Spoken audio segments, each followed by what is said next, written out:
Happy St. Patty's Day, everyone. Today's special holiday bonus, I have my good friend Darin Munnell back on the show. Previously, Darin was on the show to talk about his short film, Dying for a Living, and now he's turned it into a 5-part miniseries, and he's brought along his 2 main cast stars, Armas and Jed Bernard. These guys are fantastic, and what a conversation we have about all the hard work that goes into taking a short film and turning it into not just a sequel, but a 5-part miniseries, which you can check out right now on dyingforaliving.tv. Welcome to IPA Sessions.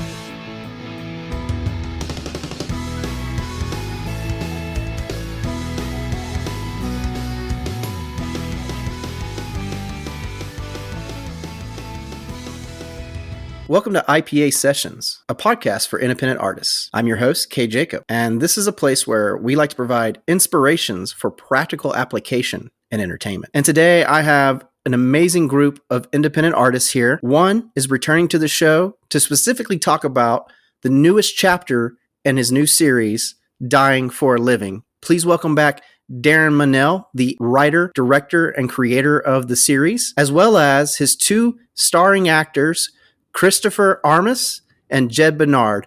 Welcome to the show, guys. Say hi. Hi, everyone. Hey, Jacob. Thanks for having me back. Hey, Jacob. Hello. Great to be here. Thank you. No problem. Thank you guys for being here. So, Darin, would you, and together, guys, feel free to collaborate when appropriate, but just kind of take me through what's happening right now. What's the newest update? I know that we had you on in season 1 telling us all about Dying for a Living, the huge success you had with over 1 million views on Facebook Watch, the success of all the short film festivals. It feels like it's continuing. And now you've got a new chapter out there, and you've turned this short film into a 5-part miniseries, which you can also check out on your new website, which is dyingforaliving.tv. So just kind of update us. Let us know what's happening. I have to be completely honest and admit to you that I'm very much looking forward to your questions. So if I speed through this intro, forgive me. All good. I mean, yeah, I think making it a 5-part miniseries is a very big part of what we're doing right now. I think that's probably the biggest news. I would say after that, we're on Amazon Fire now. We will soon be on Amazon Prime, I believe. I just have to get everything rolling with that. Hey, that's great. Congratulations. Oh, thank you very much. Yeah, we're just at this point trying to get as many eyeballs as possible. And I mean, that's pretty much the big updates. And obviously, too, Dying for a Living Chapter 2 was released last month. That was, of course, a big thing because if you'll notice, Part 1 and Part 2, which I adore both of them equally, but they are different. And we are now going in a direction that maybe some people couldn't foresee coming, or maybe they predicted it all the way. Who knows? I'm glad that you brought up the change with the Chapter 2, because it was actually really exciting to see a dynamic character development within both of the actors, Chris and Jed. Chris, can you kind of tell me what it's like to be more comedic in this one? You weren't as serious and sad or deep. You had these really good moments of being like, why is this still happening? I thought we were done with this. What's happening to my life right now? And then Jed, you've just taken on this cool badass role of like all these hidden talents we didn't get to see in the first episode. We knew you were some kind of special hitman or something. And then now in this new chapter, we get to see you fighting, taking on, having amazing one-liners, a little comedic touch. I love that. Could you guys kind of tell me what that's been like for you? Yeah, I'll go ahead first. Again, thank you for having us on the podcast. And it's always great to talk about the project, especially the more we do it and our heads get wrapped around the project itself. And as we're growing within the process of what's now a 5-part series. As you said, Part 2 was, we just leveled up 10 times, in my opinion. And for me as the actor, it was, I think Dying for a Living 1 was, we were getting our feet wet, getting to know each other, Jed and I were getting to know each other as actors. I'm getting to know Darin as a director. And then that went so well, just went so smoothly, and said, well, let's push the envelope a little bit more. And Darin was very forthright in, asking, Jed and I, so like, what do you guys want to do? You want, how do you feel about this? Do you want to, and that's really important, especially with a project like this, is where, every opportunity is every one of these projects is an opportunity to showcase yourself. So we're trying to,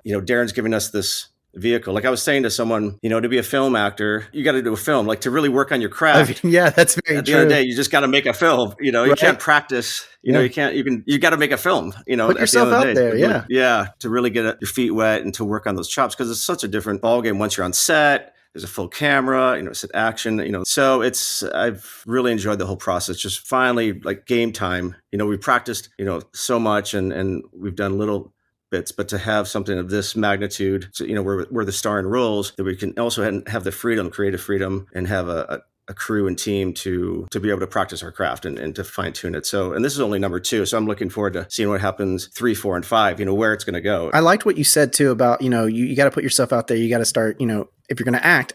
If you're going to be in film. And that's what you're doing. And it's cool because with chapter 2, like I stated earlier, it seems like I'm able to get a chance to see both of your characters develop more. And so it was really cool seeing that happen. Jed, what has this been like for you? Okay. Also, I want to say thanks for bringing us on. Super excited to be here. Jacob. No problem. Thank you. Thank you. I would say for me, just to echo what you said, all the established actors have said, make your own content, make it. Don't wait by the phone. Do it. Just do it. And, I'll never forget that one unofficial rap party that the 3 of us guys had at this one restaurant. We were just talking about stuff, and Chris mentions, "Hey, let's do something, guys." I'm like, "Yeah, I'm down. I'm completely down. Let's do it, guys." And Darin goes, "I actually got a script I wrote about 10 years ago. It's a little rusty, but let me send it over to you guys. Let's see if it piques your interest." And once I read it, I was like, "Let's do this. Yes, I'm on." Chris, you down? And Chris is like, "Absolutely." And I thought Darin probably thought, yeah, these guys are, they talk, but we were like, "No, seriously, I am committed. Let's do this now." So we wound up doing it, in June of 2021, and it was an exciting thing. Our initial goal was to just do something fun. We loved the script. I loved it. Darin wrote it, and he was able to tweak a little bit and update it to be more, I guess, congruent with our characters. And when we shot that first one, to me, I loved it. It was intense. It was crazy. It was wild. And we formed this bond that I don't think would ever be broken, to be quite honest, fellas, And then I thought, okay, great. One and done. All right, moving on. Next project or whatnot. But once Darin had Michael Jenkins do some really good editing with Darin, of course. And then our musical score guy, Oliver, did this amazing, musical score. And then Tim, our sound guy, just killed it with all the special effects and the noises and whatnot. We had this final product that was fantastic. And when we had our industry friends watch it, they're like, "You got to make this into a limited series or something. This is too good not to just let go." So, with a lot of coaxing with Darin, and motivation with all of us, we were like, let's do it. And God, I'm just so excited to be part of this, this mini series. And the second chapter was really unique and special. And when I read that second script, I was a little intimidated because I thought, oh man, I got to level up, right? Not just one level. No, I got to really go big time. So it was. You got to pull a Bruce Willis from Die Hard. You got to really be completely different now. 100%. And I expressed my concerns to Darin. I was like, "Hey man, you think I can do it?" He's like, "You can totally do it, man. Come on." So with his help and motivation, and he's a coach, you know what I mean? So he knows we've all been athletes and stuff in the past. So we know we have this group, this team mentality and stuff. And I think that's why we're so cohesive and we work so well together. And I'm just really happy to be on board. And I can't wait for chapter 3, 4, and 5, because who knows what's in store for that? You know what I mean?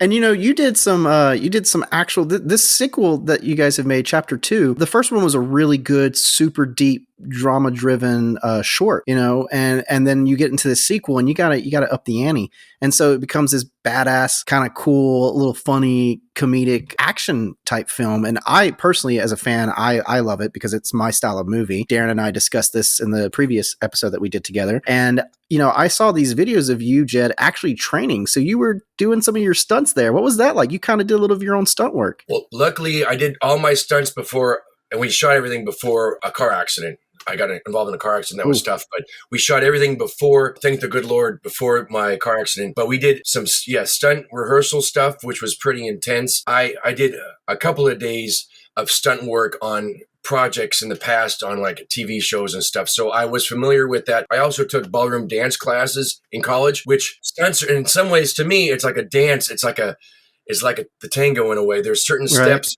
and certain marks you have to hit. And I feel that, Darin was my stunt. He was the stunt coordinator, which was sensational because this guy has so many hats. It's ridiculous. But he was able to walk me through step by step. All right, this is how we're going to do it. And then when we brought in my partner who plays the bad guy, his name's Jeremy. He is a professional stunt guy himself, and he was on American Ninja. This guy sensational. Let's give Jeremy his full name. Give him a little shout out. Well, it's French. Okay, Jeremy. Is it Jeremy Rivette. Rivette, not Rivet, but Rivette.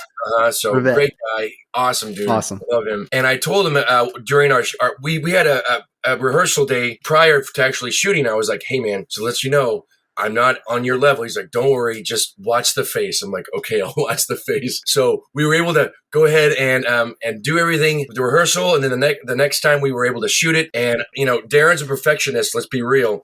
So he made sure, he wanted to make sure we got all those good angles with everything. And I think we did. I think we successfully executed that. Right, Darin? Yeah, I can say from having seen the chapter 2 myself that through the training that you guys did, the choreography and Darin's great direction, it actually looked really good. I really enjoyed it. Darin, how did you get about getting a choreographer together to help you with these stunt sequences? Was it just having Jed's friend come on, or was there a bit more to the process? And changing a little bit of what you're doing with this new chapter. Well, being that I've had a few conversations with you in the past, Jacob, I am going to slowly specialize in finding things that make you smile. When I was in college, I was an independent professional wrestler. I just got a big smile on my face. I know. It's easy to figure. So obviously, I really enjoy action films. I've taken martial arts classes and things like that. And I've, done professional wrestling, and professional wrestling is heavily choreographed. You are basically telling a story through physical motion. And strangely enough, when people are getting very excited to watch our action scene, which was my intention, which is why, see, as a filmmaker, you shouldn't manipulate your audience too much, but every once in a while you can break a rule, which is why I chose the musical score that I did, because I wanted to get people excited and make them understand we're going to do a lot more of this in the future, especially with these two guys. So the choreography, to me, it wasn't really particularly difficult for me to come up with, because I had thought about it for weeks. I was thinking about each move as it was going for weeks. Predetermined. Yeah. And also knowing too that Jeremy is a professional and making sure he gets the stuff that would require a professional, and that Jed gets the stuff that, we can have Jed level up, but we can't have him level up probably to the level of Jeremy. That would be a heavy lift to be asking any actor. It was enough to have him keep up, so to speak, quote unquote. Yeah, kept up. No, I would say it's probably a couple steps ahead of that. Great. But yeah, essentially, yeah, I think that doing the choreography, because I had all that previous experience, it wasn't very hard for me to come up with, but also too, I didn't come up with it the week of either. I had been thinking about it for weeks. Right. It was planned. And that in and of itself can really make things easier. But obviously, making sure they're doing all the techniques, and if there's one or two that they're struggling with, finding a way maybe to shoot it differently so that it doesn't, stress them out. Because Gotcha. you really want people to get everything 100% correct as a perfectionist. But also too, every once in a while, something you ask someone to do is just, it's not something that is necessarily going to work out the way you want it to. This is why we go through the process, and that can be challenging, is you'd be like, oh, I saw everything happening like this, and then it can't happen like this. And it's not their fault. It's your fault as the filmmaker to be like, what were you thinking, man? But right. Hopefully that was enough of an answer to your question, sir. That was a great answer. So, Chris, what has this been like for you? Because you yourself actually had to do a little stunts in this. You did some of these, what I call the slapstick style of comedic effect. I mean, you had this really great moment where you're carrying this tray of drinks for your daughter's little birthday party. You're setting up everything. You're just being dad of the year here. And all of a sudden you're slipping and falling as these dudes are fighting to the death in the background, and bullets and all kinds of stuff is flying at you. What was that like for you to have to step up and do some stunt work yourself? Were you expecting that? I wasn't expecting it. However, as these guys know, I have been sort of a stunt enthusiast, I guess you could say, or I've been right around the time when we decided to do this project, I was starting to, dabble into some stunts. So my background, I was a professional dancer, so movement and choreography and all that stuff comes very natural for me. And, we've talked to how, well, maybe somewhere, we can, we'll start to tap into a little bit of that. But to your point, it's really, it's enabled me to sell the gags and to just have that freedom of movement and creativity. Even in the first one, the table throwdown that Jed and I had, and then the thing with the plates, and that was just that scene with the paper cups and the plates, and we just again, it just goes to, I think, the camaraderie that we've established amongst ourselves. And I said, well, hey, I got an idea, and I just kind of went with it, and they liked it, and so it's, yeah, I guess, and more specifically to answer your question, that first one, I remember just the process of filming that. It was two full nights. And that second night when we did the ending scene, that was just so intense. And I knew from the get-go when Darin gave me the script, I mean, I knew, okay, that's going to be my face and my mug up on that screen and the acting. And so I'm going to do whatever I can to sell this, and to go to that place, because it was a very dark, it's a very dark, intense, very intense place where Joe is. So, and I wanted it to come through. So, so I was doing silly things like, sleep deprivation. I didn't sleep that whole night. I just went through I didn't eat. I just tried to get myself so exhausted for that second night. You did old school method right there. Yeah. Yeah. Just anything. And it worked, I was like, the nerves were completely shot by the time we, got to those final scenes and Dying for a Living 1. So it was nice on the second one to not have to go so deep. So I kind of welcomed that a little bit. Yeah. Nice. Not bad. A little break on that one. That's a great answer. And you did such a great job too, because you weren't being funny. You were playing straight, and it just happened to come off comedic. I mean, the stunts, the timing, all the slapstick stuff, I think it works because you're doing this kind of serious toned action style, while at the same time you're having these now starting to develop over the top villain who was great, by the way. Jeremy was excellent. You've got Jed kind of being like, it almost feels like you're watching this guy coming out of like a retirement where he's like, I didn't really want to do this, and now I have to do this, And then you've got Chris, who's like, I thought we've moved on from this. I thought I got my life back. I thought it's all great. So it's a really nice continuation of the story. Darin, you did a great job writing that, and the execution was well done. And I want to move a little bit more here, because Jed brought up that there were other people that's a part of this project now. It's not just the three of you. Obviously, when you're making a film, it takes a bigger crew. I know that Jamin Thompson is one of the folks that was a part of the first chapter and has been a big help with the second chapter. I know he's kind of the executive producer. He's your PR guy. Jed, what's it been like working with Jamin? I met Jamin, Darin,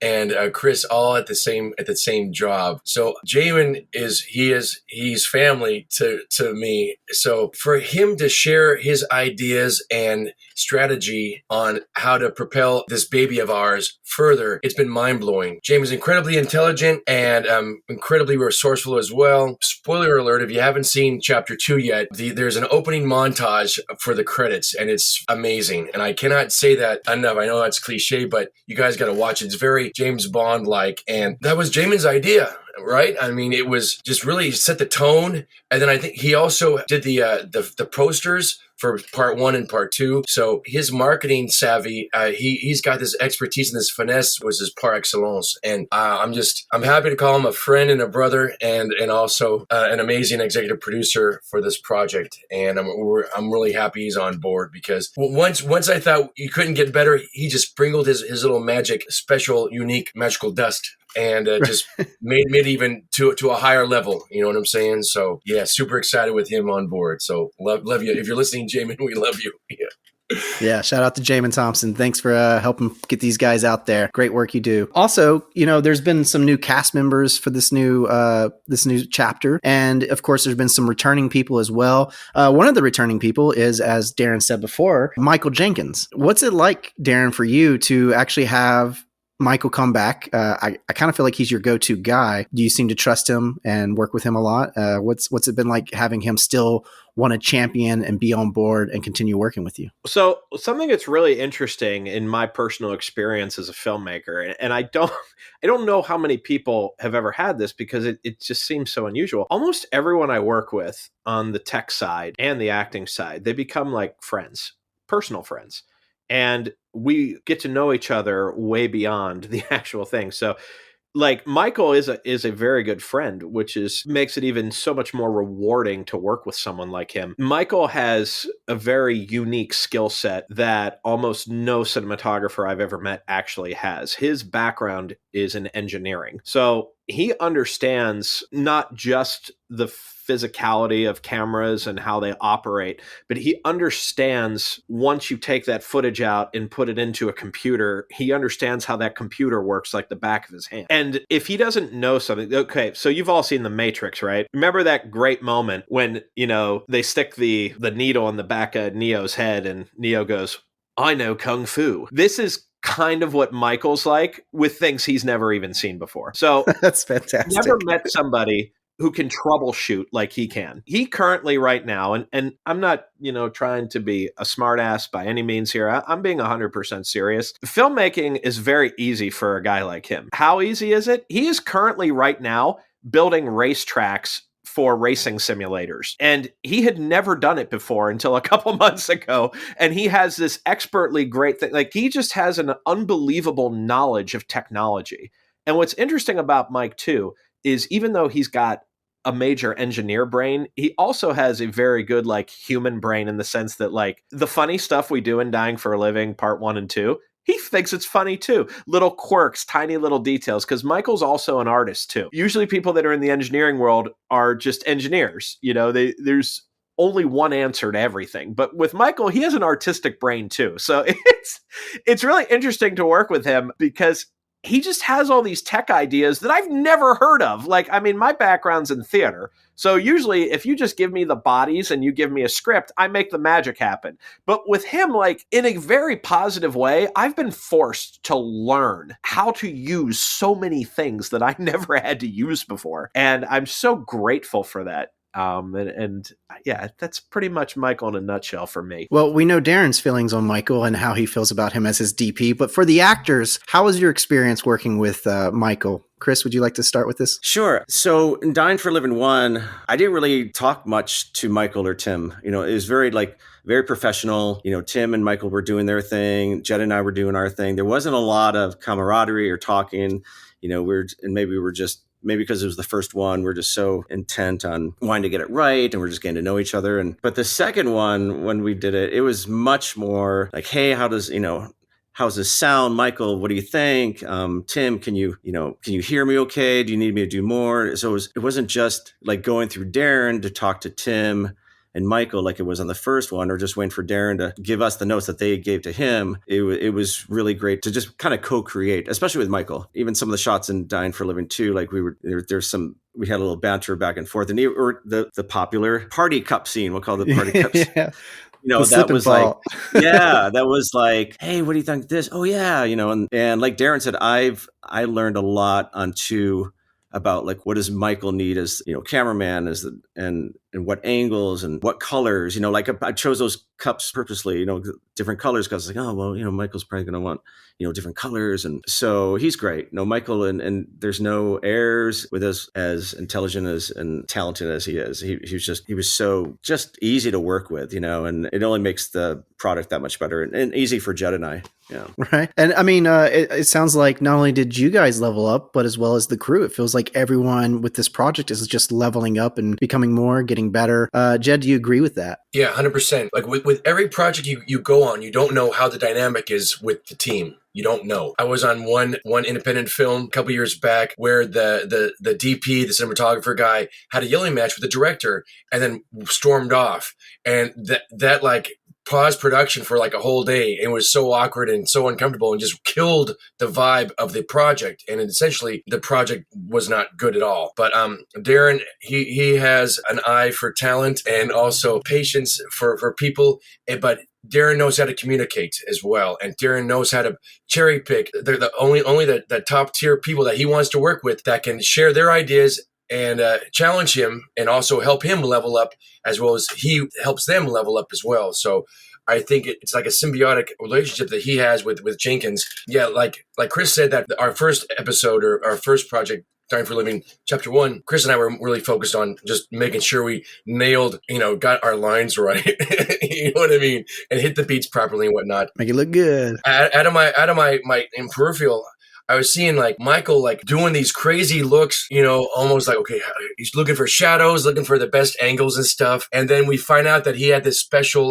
like 3D, like, was it infrared, some type of like landscaping? They call it a previs. It's basically like, it's a 3D animation, nice. More or less. Yeah. That's cool. Not to spill our trade craft or secrets and whatnot, but to know that he had all this amazing technology, and then he just had this huge, cache of magical movie magic tools and secrets and tricks. It put all of my questions and all of my concerns to rest, because I knew I was in good hands, not just with having Chris as my co-star, having Darin as my director, but also having Michael C. Jenkins as being, he's going to catch the best angles of all of us for sure. Right. So that was like, and then the second, and so after I saw the first episode, I was in love with it. And second episode, I knew Michael's going to take care of it. It's all good. I'm going to focus on me and the work at hand. And sure enough, what a great job we have after the second one. Excellent.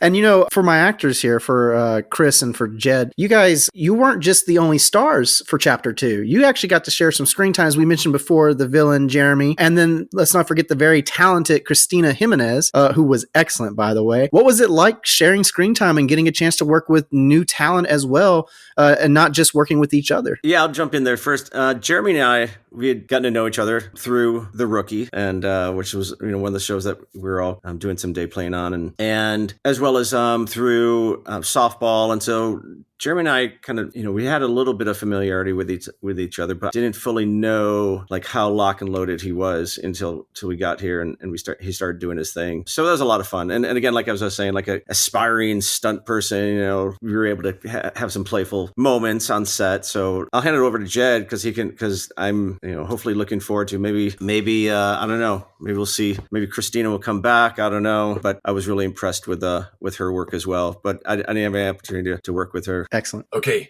When I first met Jeremy, I didn't like him. Didn't like him at all. I'm like, appreciate the honesty. He was this young, handsomer version of me playing me. Damn it, Darin. Come on now. You should have got someone else. Come on. Well, thanks for that, Jed. Now he can't be your stunt double. Jerry was phenomenal. We had to introduce each other. Like, hey, all right, we're going to get a little intimate, man. Like, I respect you. It's going to be okay. Like, if there's a safe word, you got to let me know. And, tap out, of course, or I'll tap out. Okay. Like, so we had to initially bond, as brochachos, so to speak, because we knew we were going to do this. We're professionals and stuff. But for me, I'm not as used to like doing jujitsu or karate or wrestling and being intimate with other dudes. So I was like, hey, I'm going to be a little, I apologize if I'm either too aggressive or too, scary, but let me know, like, help me out, man. And he did. He was able to help me out. And Darin, of course, helped me out too. So that was awesome. And then for Christina, she was truly a delight. She really was. We did rehearsals over at Jamin's in the summer with her. Once again, Jamin coming through, helping out. Oh yeah, he's got a great place too. Yeah. So anyway, she was a friend of Jamin's, and he's like, hey, she's awesome, guys. She's an amazing, talented actress. Like, you'll love her. I'm like, okay, great. And she had just a wonderful, sunny disposition, or just a positive outlook on set, even though she knew she was going to get, choked out and branded and stuff. And, it's amazing professional artists like her that really, help a project come together, especially when there's difficult scenes and stuff. Like, I'm a big, imposing dude. I'm almost 6'2" and I'm 190. I'm a big dude. And she's she's also a fitness model. She's very athletic and stuff, and she's strong. She does strength, fitness and everything. But for the scene, I had to like run up behind her and like choke her out and stuff. And I was a little reluctant, like, okay, are you okay? She's like, I got this. Come on. You got it. Go for it. So she was able to, give me the full reins to be the real mean, Cristo on level 10. You know what I'm saying? And after each take that we did, where I had to choke her out or like, put her to the ground and stuff, like, you okay? You good? We always checked in together, and she's like, yeah, I'm good. Get out of here. Stop.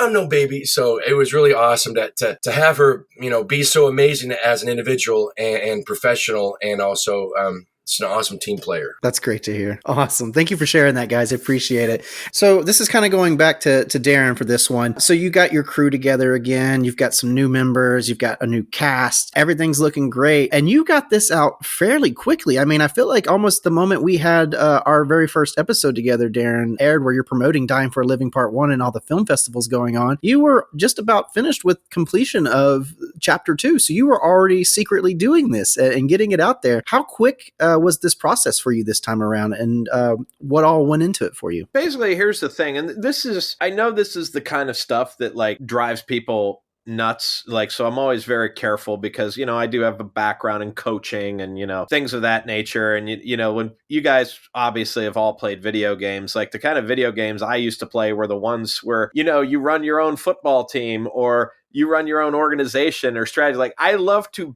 build things from the bottom up. It's like a real joy for me. And I have kind of this personal philosophy that kind of comes into being company philosophy, if you will. And one of my philosophies is like, if you find something that you like, and granted, I'm thinking about these shots and thinking about this edit the whole time while I'm writing, while I'm walking down the street, while I'm eating a hot dog, you name it. Like, I'm always thinking about this. So it's like, if you know where you want to go, what are you waiting for? Like, that's kind of my attitude. So we shot 2 weekends. The first weekend of stuff that we shot, which was, basically the stuff with Jed and Christina, and then all of the non-action dialogue sequences with Chris and Jed. During that, I said, guys, this first weekend is the stuff that I know the audience wants to see. They want to see these characters interacting with either a separate character or with these two interacting with each other once again. And then the second weekend is when we shot basically all the other action sequences. And I called that the weekend. We were shooting things the audience doesn't know they want yet.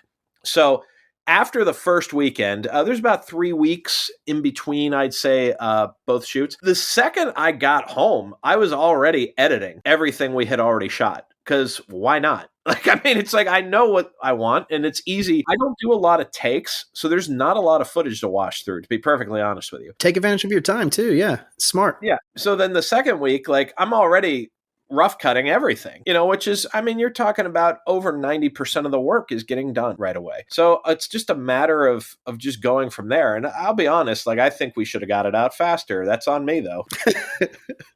Mr. Perfection over here. I have a job that requires me to be present and has a lot of hours. So obviously, I can't be thinking about stuff at work sometimes, because if I'm not thinking about work, I'm not going to be very good at my job. So, so that's kind of how we got it out so fast. And also too, I know Tim's work process. I know Oliver's work process. I know Michael's work process at this point, because Michael can do so many different things, sometimes there is some stuff that we learn with each other because we're adding more and more stuff. It's, like the intro sequences and things. So I'm learning new processes to work with them. But by the time we're at sound and by the time we're at the score, that's easy. That's not hard at all for us to do. So especially since Tim is not only, doing our live recording sound, our production sound, he's doing our post-production sound. So he, one of the phrases I like to use when I'm on set, and I'll cut it off here, but one of the phrases I like to use is, Tim, so let's say theoretically, I'm going to hire you to do the post-production sound for this project. Do you think I need to redo this take again? And he'll just tell me straight up, yeah, no, whatever. So that's, we're expediting the process. So to answer your question, that's how we turn it around so quick, because I know everyone's work process. Well, and it seems like it timed out well too, because it looks like you guys were able to schedule everyone coming together to film and have the time. So it looks like timing worked in your favor as well. And I appreciate you sharing that with me, Darin, and I appreciate you guys sharing just what it's like to be a part of this crew and to watch yourselves grow with these other crew members from the previous chapter. And then, of course, your new crew members and cast for the new chapter. Can't wait to see what chapter 3 is going to be like. But again, chapter 2 is out. Check it out on dyingforaliving.tv, correct? Not movie anymore, right? Dyingforaliving.tv, yes. .tv, okay. If you do go to dyingforalivingmovie.com, it'll just redirect you to dyingforaliving.tv. Save the keystrokes. Excellent. You're helping the environment. I don't exactly. know how. Somehow it's working. You're conserving, right? Right. Energy. So we're going to get into the fun part of this podcast, the part that I really like for the listeners out there to hear from you guys, because this is the part that, I appreciate you all sharing your personal journey so far and your experience, but we're going to get more into your experience and into the challenges that you guys faced. And I'll ask you guys this question and you can answer one after the other and just pass the mic along, so to speak. So first up is, what's the biggest challenge that you had to overcome? Maybe it's even something that you're still technically kind of working on, but what was the biggest challenge for you guys during this whole process for chapter 2? My biggest challenge on this one, Jacob, it wasn't really in the filming necessarily, or because I wrote the script, so I kind of wrote things that I'm sure even though there were definitely challenges that came with it, I knew we could do them. As the great Dirty Harry once said, man's got to know his limitations. But the challenge that I felt like I faced is the same challenge I spoke to you about the last time we talked. And that is the locations that we used were locations that were favors that were given to us. And it's very important to me that these folks who are all close to me in one way or another, I want to make sure that their location is just like we found it, that we didn't do anything that not only like harm the integrity of the location, but we weren't doing things irresponsibly. We do use real firearms. Okay. It's very easy to be irresponsible with those if you're not paying attention to certain things, for example. And then secondly, we want to make sure that you are, when we're filming, that if they say, hey, you're going to be done by 4:00, it's not 9 p.m. at night and we're only on shot 2. So like those kinds of things are always a huge challenge.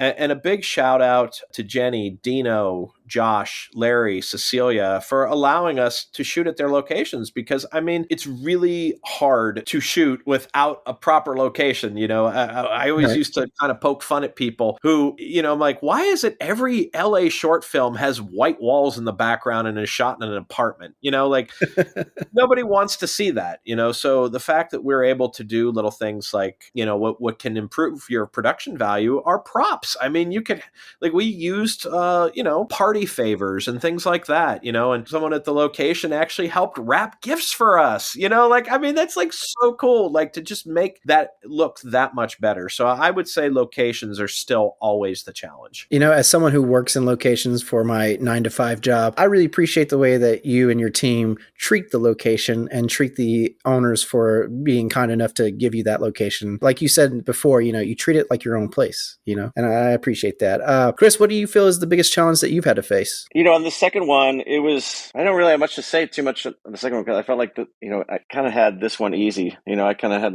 got to have a little bit more fun. And right. If anything, the challenge on the second one, after seeing the first one and having seen myself in that sort of role on the big screen and friends and family seeing it, they'd see me do little bit parts, but nothing to that extent, let alone that dark. And, most of my friends, they've never seen me cry, or they've never seen me, they don't even know what that Chris looks like, And I kind of said, like, hey, that's, I'm just acting, guys. I'm just acting. It's okay.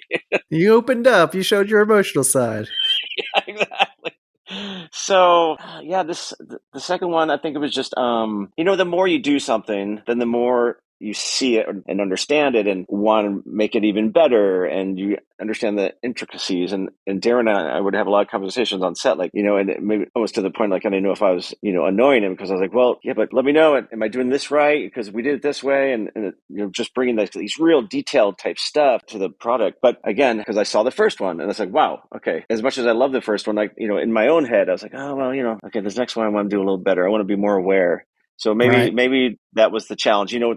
I was just more aware on the second one. Yeah, that makes a lot of sense. It sounds to me like the challenge you faced was the fact that, like, you've already seen how you were in the first one, and are you keeping up with that same level? And as Jed said previously, you all leveled up for chapter 2. So I think you did definitely overcome that challenge, at least from my humble opinion. If I could just piggyback real quick on what Chris said. So from my point of view, and I've had this talk with Chris before, so it's not a surprise to him. Chris has an acting style that is very meticulous. So Chris is very alert and aware of what his character is doing at all times. And when he's not, he will definitely ask questions to try to figure it out. But like, I remember in the first film we shot, I gave him an idea of the opening shot of, hey, why don't you have your character do this? And Chris was like, I'm sorry, Darin, that just doesn't make any sense to me. And he explained to me why. Very detailed. It's not like, one of the things that frustrates me as a director is if somebody will say to me, and it's in the post-production, it's in regular production, it's in pre-production,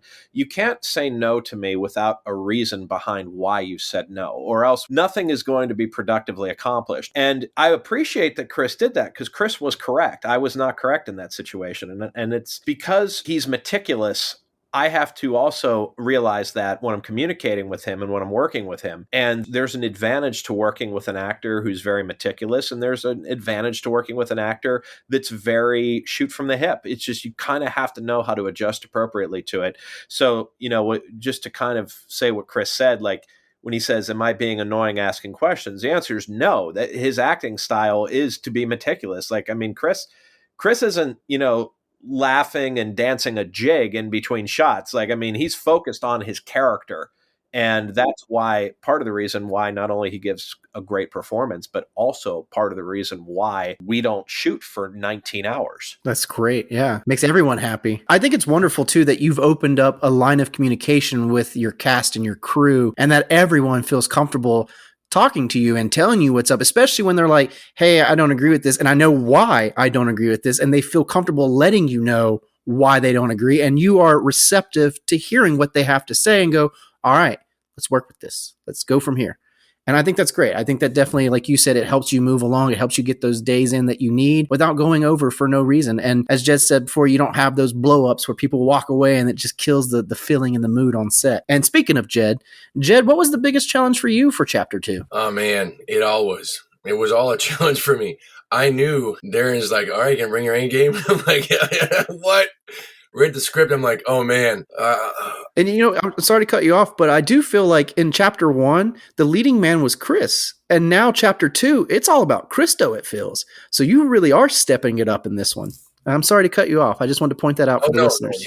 Yeah, absolutely. I just knew that, it was, if you're complacent in life and you don't challenge yourself and you don't get out of your comfort zone, how are you going to grow as a person? You know what I mean? And acting, for me, it's getting uncomfortable and getting out there and being able to be vulnerable and be ready for anything that's thrown at me. So that was my goal when I read the second chapter's script. I'm like, at first I had a whole bunch of anxiety thinking, oh man, I don't think I can do this. No way. But after, meditation and like visualization and stuff and just like trusting the process, I know that's very cliche, but when you trust the process, it's all going to get done. And because Darin's such an amazing director, also a friend and a great communicator, he was like, no matter what, if you have any questions at all or any concerns, you come to me and we can talk things out. And if you don't feel comfortable about something, by all means, let me know.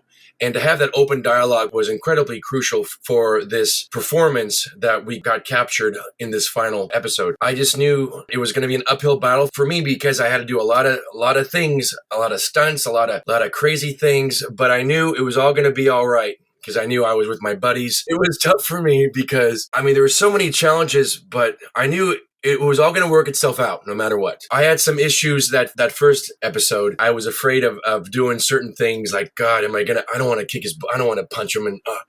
But Darin walked me through it all. He held my hand, and he being a coach in the past, he was able to coach me to do a great performance. So that was pretty awesome. Yes, I had lots of challenges, but with the help of amazing, friends and an amazing director and co-stars, I was able to pull that off. Yeah, miraculous. It's a great overcoming story. I love it. Well, fellas, I appreciate y'all being honest with me, and please continue with the honesty, continue with what it really takes to keep this engine going for this crew that you have and this production that you're doing, because now you're no longer just shooting a short film. You're not making this short sequel. You decided to tackle this 5-part miniseries. And I want to ask you now, what is something unexpected that you faced during the process of making Chapter 2? And perhaps it's even something that you had to learn in the moment, something completely new.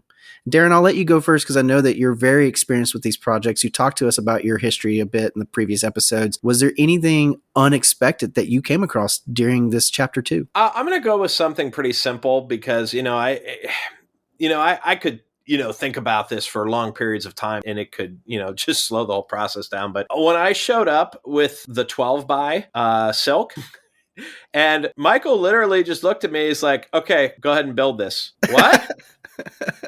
What are you talking about, man? Like obviously, it's a square and it's a couple of C-stands, but if I do something even marginally wrong with it, it's not going to function properly. So Jamin and I, first thing we did every morning was build that stupid 12 by diffusion, which allowed obviously for this beautiful natural light look. So that was definitely unexpected. I was at the one location we were at, the location owner said, there's a lot of like airplanes that go by here, man. It'd be like, yeah, I hear that all the time. I'll work around it. But I'm like, how many airplanes are going to go by here? My God.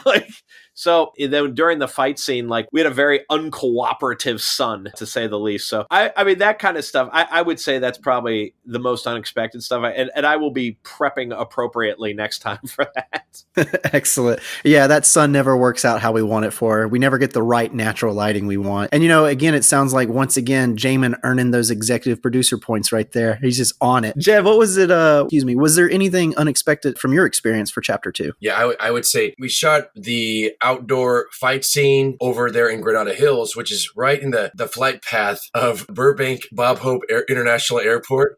So we had to stop so many times for airplanes. And Tim, our sound guy, was a prince. He was like, all right, hold for, he's holding the boom, hold for sound, hold for plane about 25 times. And our ongoing joke was, what is it? It's Granada Hills Air Show 2022 or something like that. It was crazy. But, we had to stop during some really intense moments where it was like, okay, back to one. So I had to remember which level of intensity I was, and then I had to go back 5 steps back to my first position. So it was all the technical stuff that you learn and stuff, of course, in real life, in acting class and in real life on sets and stuff. So that was a really good workout for me. That was more exhausting for me than the actual fight scene itself, because just having to remember, okay, wait, what was it? Oh, I was saying, okay, I was that third line, okay, and you're just a snowflake, okay, go, you know what I mean? So for me to not only just remember my lines, that was easy, but to remember all the other little intricacies I had to use to get that going in between the airplanes, flying over and stuff with the sound. But then also, my 2 fight scenes were also a challenge and something I didn't expect. I mean, after watching both fight scenes with Christina and also Jeremy, they looked amazing because it was a fight scene with Christina. You know what I mean? I was really proud of just the final product, seeing how amazing those scenes worked out with those 2. And of course with Chris, and the fight scene, poor Chris gets kicked in the head, of course. And when I yelled, grab it, get the gun. And he, I had complete faith that I knew he would nail everything because of his background, being a professional artist, dancer, actor, and all that stuff. So I knew he'd do that no problem. Yeah, it was all good. But those challenges with the plane and the fight scenes that were kind of new to me, but luckily it all worked out beautifully. So thank you, Darin. I think showing up with especially someone who's not quite, like you said earlier, ready for that level of stunt work. And, the airplanes are always unexpected, even though we should expect them. It is unexpected when you get them too much. When it's too busy, that can be very annoying. Chris, was there anything unexpected for you that you faced and maybe learned in the moment during the process of making Chapter 2? Yeah, just alongside what everyone else said, this, as much as this leveled up in both the script and story and some of the more technical things, the environment leveled up. Like you just said, we had to deal with unforeseen obstacles that we didn't have to deal with on the first one. I think for me personally was how Darin, he made Joe a little bit more three-dimensional on this one. Well, as well as with Christo. And I think for my challenge was, and Darin and I would talk a lot about this, just so Joe, he is surprised to see Christo. He's not surprised.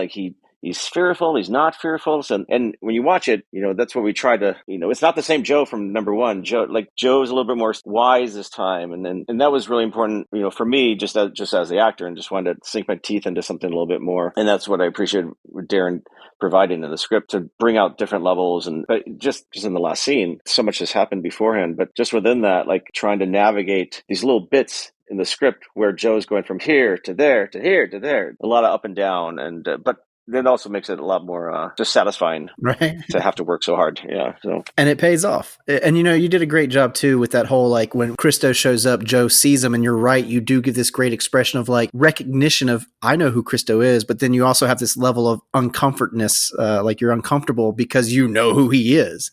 And I think that's cool. You're like, okay, why are you here? I think it came off great. As the director, I still get chills in that moment when Jed says, "Are you kidding me?" And Chris is like, "Shut up. You hear me? Shut up." Because that up to that point, it's so unexpected to see Joe, because you just still think Joe is in a certain playing field. And then it's man, he is jumping up real quick to something different because, as they always say, seeing is believing, but I really as a director watching that over and over, that's a moment that still gives me chills when I look at it. And I know it's coming. No, and continuity wise, you should absolutely be proud of that moment, all three of you, because you placed your character Joe. That's his house. That's his place, his property, his personal space.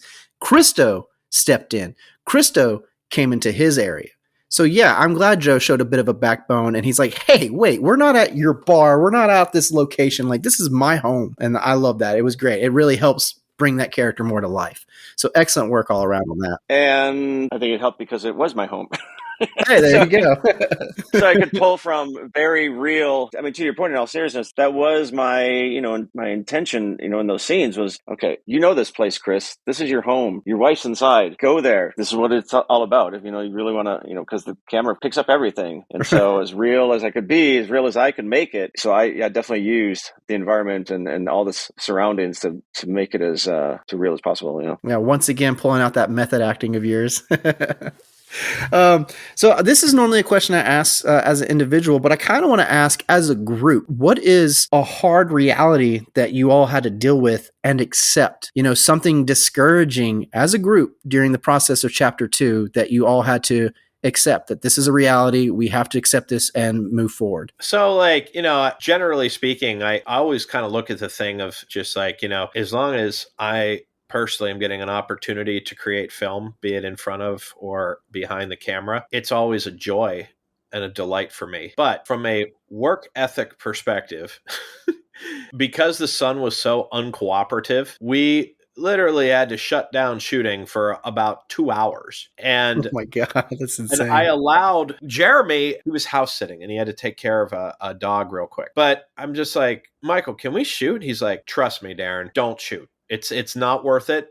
You're just going to, because, a lot of us have worked on television shows, and the idea of sitting still for 2 hours would create a hemorrhage for anybody who's a bean counter. So that was one thing that I couldn't accept. I'm like, how are we going to make this great, awesome thing while we're sitting on our rear ends for 2 hours? I knew that Michael was right, but ultimately it goes against everything I was ever taught. So I think that is probably the biggest issue, because it's not so much ego. It's just like, you have this experience in this business, how things work, and when you're sitting still for 2 hours, something ain't right. But I just had to accept it. And believe me, it's way harder than you think to have to accept something like that. And I mean, it's natural. It's kind of like one of those things where it's, what they say, like a natural disaster on set where like the wind's kicking in, the thunderstorm, drops on you, earthquakes happen. Like the sun is natural. You can't do nothing about it. You can't move it. You can't call to the sky and be like, hey, can you just shift a little bit for me? Can you move those clouds? You can't do that. So yeah, it's a natural thing. But to also elaborate on your question, Jacob, most of the reason I don't have to accept a lot of things is because of the people I work with. And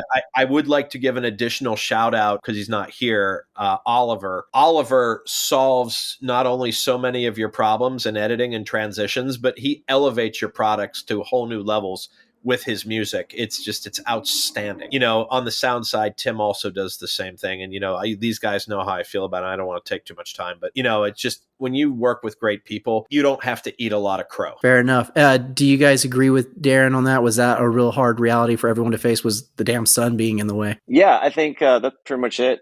Just the environment. I mean, it felt like because it was a real film shoot, but yeah, of course, like a big budget, like a working, television or film shoot that we're accustomed to working, here in LA. And you're obviously in a live location. We're in a live location, and we're just dealing with all these variables that you see when you're working, on these bigger productions. And it's like, oh, well, this must be tough. But no, we had to face the same thing. All right. Now, an easy question for everyone. What is the most valuable takeaway that you've had from this entire process for making chapter 2? What have you learned the most from this? I would say, for me, trusting yourself and doing the work yourself. I know that Chris, Darin, Tim, Michael, Oliver, everybody, Ashley, our makeup magic woman, just killed it with the makeup and hair. Yeah, the makeup looked great. I mean, you guys looked excellent. Fantastic this time around. And knowing that if I did my work, the best of my ability, I can trust that they're going to bring their A game as well. And I was just really happy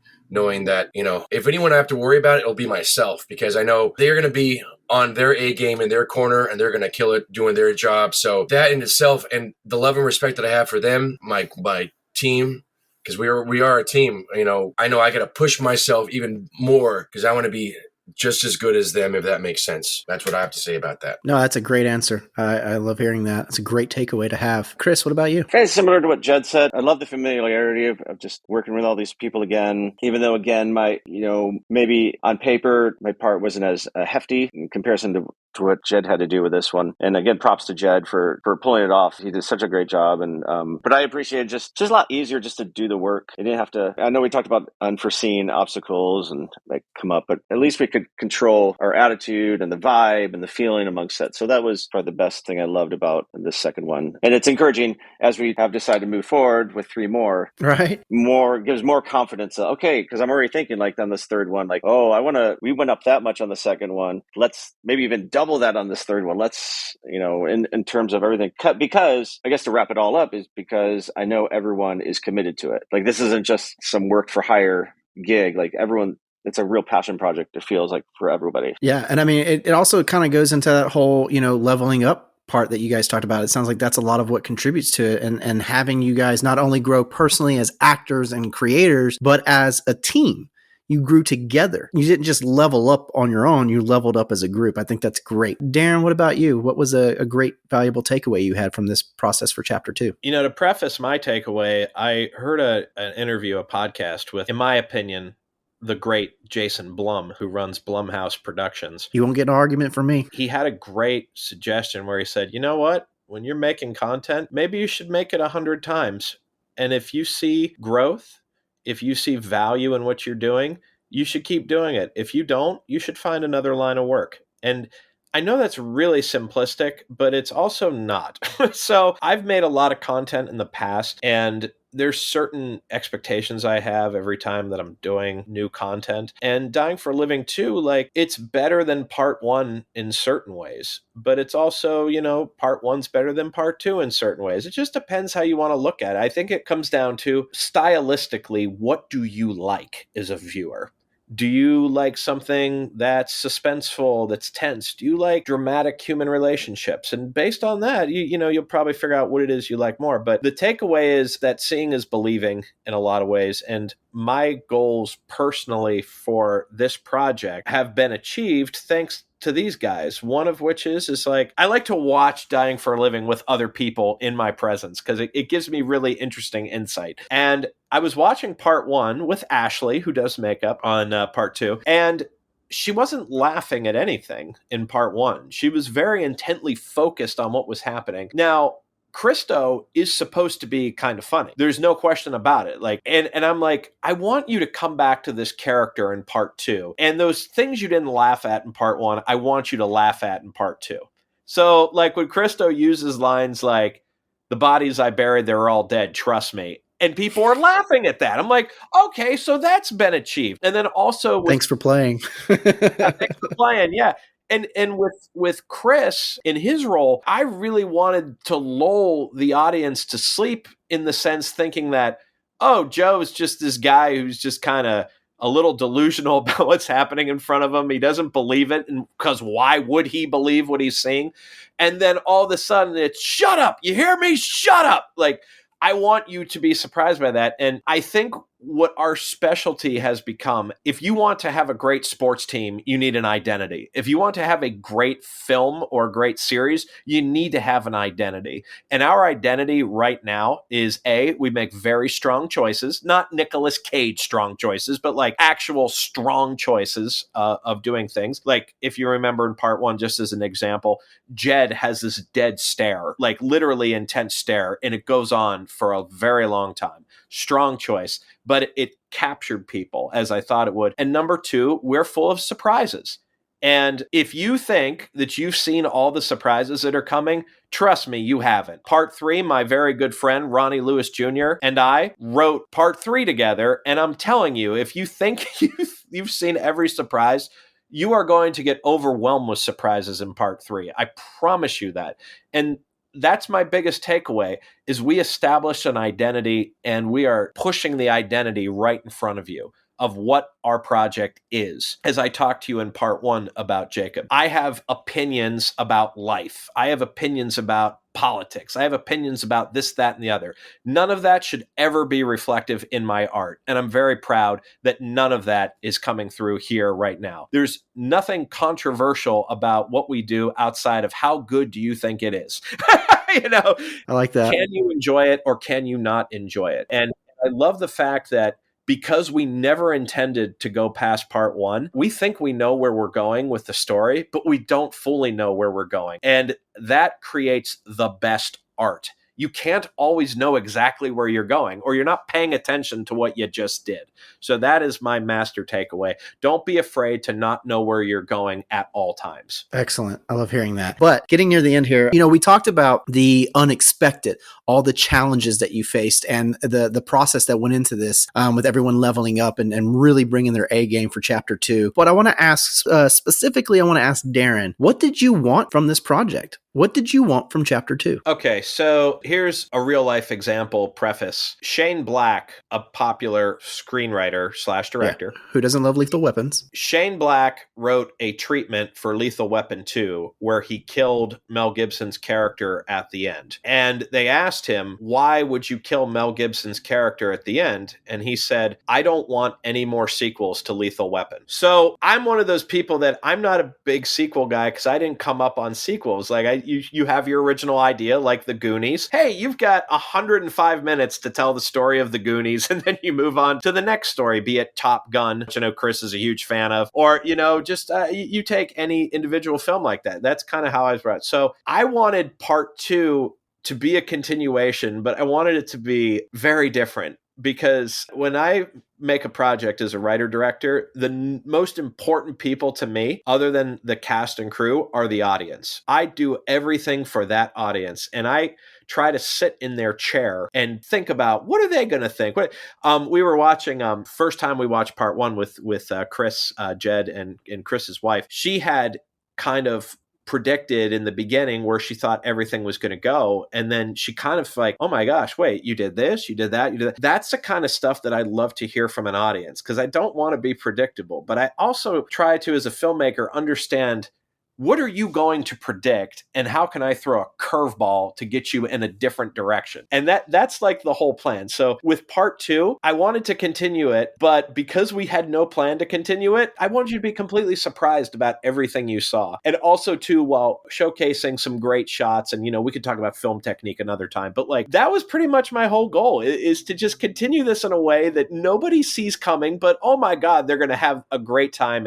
And like we said, we want to deliver what we thought they liked about part 1 and deliver something to them they don't know they like yet. And that's what we did with the fight sequences and the musical montages and stuff like that. So yeah, that was basically the plan right there, Jacob, for part 2. Well, I can tell you from me, you definitely got what you wanted because that's something that I wasn't expecting. And I really enjoyed that when I was watching chapter 2 because it's like, oh, this is everything I love about cinema.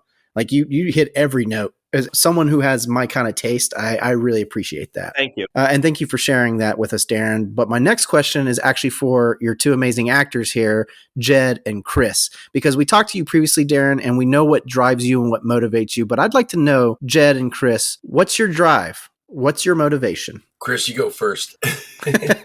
I once said to Darin, because I got my hands on a lot of different stuff, like a lot of different hobbies and side gigs, but acting has always been, as a kid, particularly film acting, specifically when I moved here to LA, and it's I don't have an agent, I don't go out and audition for whatever reason. It just I don't have that kind of motivation, but I feel incredibly fortunate to have somehow, some way gotten connected with this team. And I said to Darin, if I just played Joe, my acting career consists of Joe, and what you're giving me the opportunity to play with and experiment with as an actor on film, and to go places that maybe a lot of actors they don't really necessarily get material of that of that magnitude, and begging for your life and challenge yourself to go to dark places, but then also, especially now that we're going to continue on as a series, and we've seen it in part 2 where, and as an actor, okay, there's different levels. Like I'm not just a one trick pony. Oh, he just knows how to cry on cue.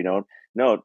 So now it's like trying to challenge myself in different ways, and comedically, and wherever else it goes. That pushes me, because again, and especially for Jed and I, we're the ones that are up there on the screen. And that was the first time I saw Dying for a Living and seeing that it was me up there. I remember the next day I called my friend she's a writer, producer, and actor, and I said, I don't know if I can do it like this. I'm like kind of gun shy now. Like now, at first I was really excited for everyone to see it, but now I've seen myself and, that inner critic and all that stuff. But she looks at me, and she's always been like one of my biggest cheerleaders, because we'll have these side conversations about, just do it, Chris. If you want to do it. And she's like, well, that's the gig, Chris. That's what it's about. If you're going to be an actor, that's what you do. You're putting yourself out there on screen. So decide, are you comfortable with that? And, it sounds funny, but it took like a week.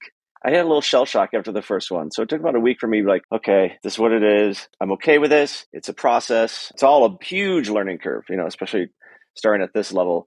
And compared to like what most people see, everyone's a Monday morning quarterback when all my friends are, they're all film critics after they see it. I say, oh, well, blah, blah, blah, blah, blah.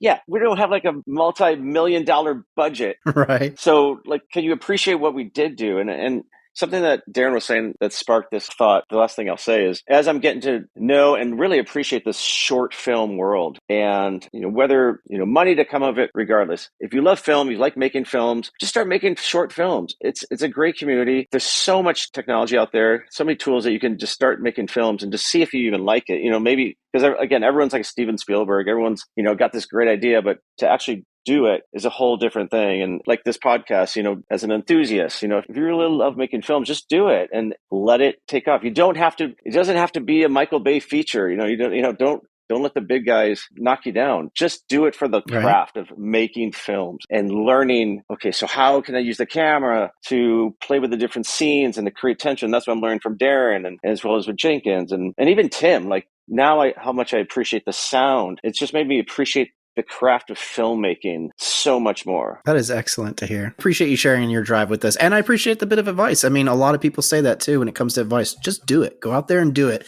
and you'll learn. Jed, what about you? What drives you, man? What motivates you to do this? Well, like, not to echo Chris, but yeah, it takes a village to not just raise a kid, but to do a project, you know what I mean? And when we had our little lunch, the three of us guys, we all wanted to do something. We wanted to, hey, let's do this. Let's do something. Come on. My manager told me the week before, like, Jed, we got to get more stuff for your demo reels. So do a student film, do something, just shoot yourself with some friends. Like, so I had that in the back of my mind. But then Darin, when he brought the script, it was like, all right, this is actually something. And then Darin also gave Chris and I some links to his other projects of his TV episodics, his shows that he's done in the past, Pineapple Insurance, to see the quality content that he shot in the past. And he kept on reminding us, Chris and I do not shoot crap. I do not put out crap. All right. I am meticulous and I am a perfectionist. So anything I put my name on, it's going to be golden. So knowing that, okay, he told me. And then once seeing Dying for a Living Part 1 and seeing how amazing it was, it really blew our expectations out of the water, Chris and I. And I wanted to do it just because I needed to create. COVID lockdown was already happened. As an artist, you want to do stuff. You want to be, I'm a very social person too. And bartending is one of my main gigs, my survival gigs, aside from acting. So not being able to do that for a long time really got me in a real bad funk of depression. And being able to work with these guys on a TV show, doing some project with them, that helped get me back out there and happy. And then when Darin offered this for us to do, this project was amazing. I just know to be able to create something that I want to do and to collaborate with other like-minded individuals and to have a finished product that you're proud of is something that you can't put a price. It's priceless. It's amazing. And now as we age, when we're granddads and whatnot, just old fogies, we can look back and say, oh yeah, I remember that. And that Dying for the Living series will be forever. You know what I mean? You're immortalized now. It's really nice to, and I don't want to get emotional, but I love these guys. And I love the fact that we were able to make this amazing project, together. And yeah, I mean, we had like a 12 or 13 hour day, one day. But you know what? It didn't matter because I had my Starbucks coffee and I was with my buddies and we were focused. We were getting the job done and we were creating art. And that collaboration is what motivates me to create art in a collaborative environment. Excellent. And I love hearing that. That's a great drive to have. The motivation from your team pushing you forward and carrying you forward. I think that's great, having that momentum to keep going. My last question for everyone And as a filmmaker, Darin, and as actors, Jed and Chris, is there any advice that you would like to give to someone out there who's looking to do what you do? And Chris, I know you already shared the most important advice, just do it. But is there anything that you would like to drop some knowledge on some folks? Darin, you want to go first? Yeah. Sure, Jed. I'll go first. Hot potato. Look at the camaraderie. I think to make the best content, look at what resources. Okay. So there's mandatory resources, sound and picture. We all know that. But look at the resources that you have available to you that others either don't have or that make you unique, and find a way to put them into your story. For us, for example, we have access to a lot of people in the stunt community. Let's use the stunt community. We have access to people who have unbelievable intelligence with screen resolution and color correction. Utilize it. So if you're like a stunt driver, or if you're someone who juggles fire, I don't know, just find something that you have that sets you apart and utilize it. Thank you. Anyone else? I think because we just went out and did it, and granted, we're fortunate to just have such wonderfully talented people right off the bat, but it motivates myself as well as my wife, who, she's in the business as well, and she has her own aspirations to direct, and it's invited us to have those conversations like, well, I can say, honey, look, I'm doing it. I know you want to do this. Let's do it. And like what Darin said, I think that's the most important thing. If you really want to do it, just make it easy on yourself and saying,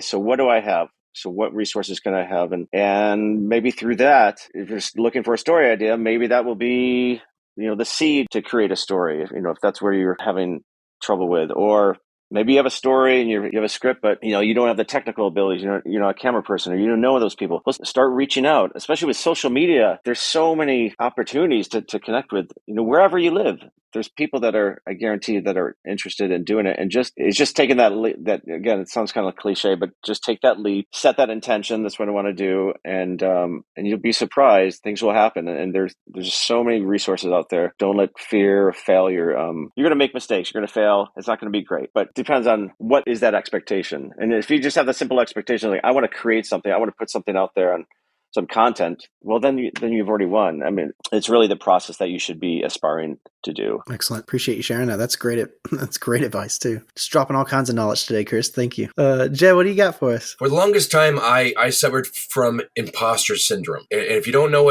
you guys know what that means, but most people don't until it's actually, you realize, oh, wait, I've had imposter syndrome. I always thought that I wasn't good enough as an actor. When I moved down here 18 years ago, I didn't go to NYU, didn't go to Yale, didn't go to Juilliard, didn't go to RADA, didn't go to UCLA or USC. I went to some, state college up in Northern California. And I thought, God, okay, well, if I go to these acting classes here in LA, I will build my tools, I'll be strong, and I'll be almost good enough. But for the longest time, I suffered from that. And I realized, you know what? You are good enough regardless of what level you are. No matter what, you are good enough. So don't be fearful of taking the leap to do or create your own content. We all got iPhones here. Let's do that. There's no excuse for you not to do even like a short, maybe a scene from like a favorite movie or a TV show that you've done with a friend, and see how that is, see how you look with the lighting and stuff.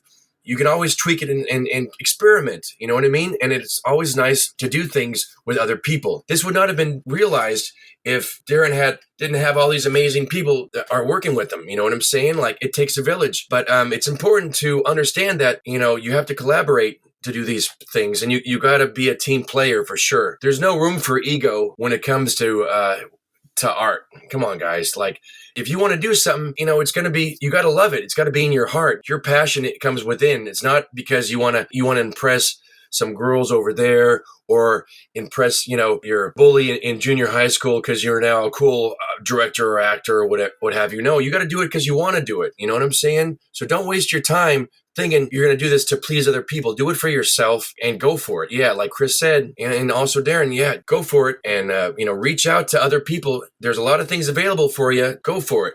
Don't let fear hold you back. And you're good enough, okay? You're good enough. That's right. Everyone definitely needs to hear that. And, I really appreciate what you said about art. And there's no room for ego in this. If you love doing this, just do it. Do it because you want to do this and that you have a passion for it, that you wake up just breathing, eating, drinking, and just constantly absorbing this because it's what you love doing. You're not in it for the ego. Take that somewhere else. And I really appreciate you sharing that. Just one more thing.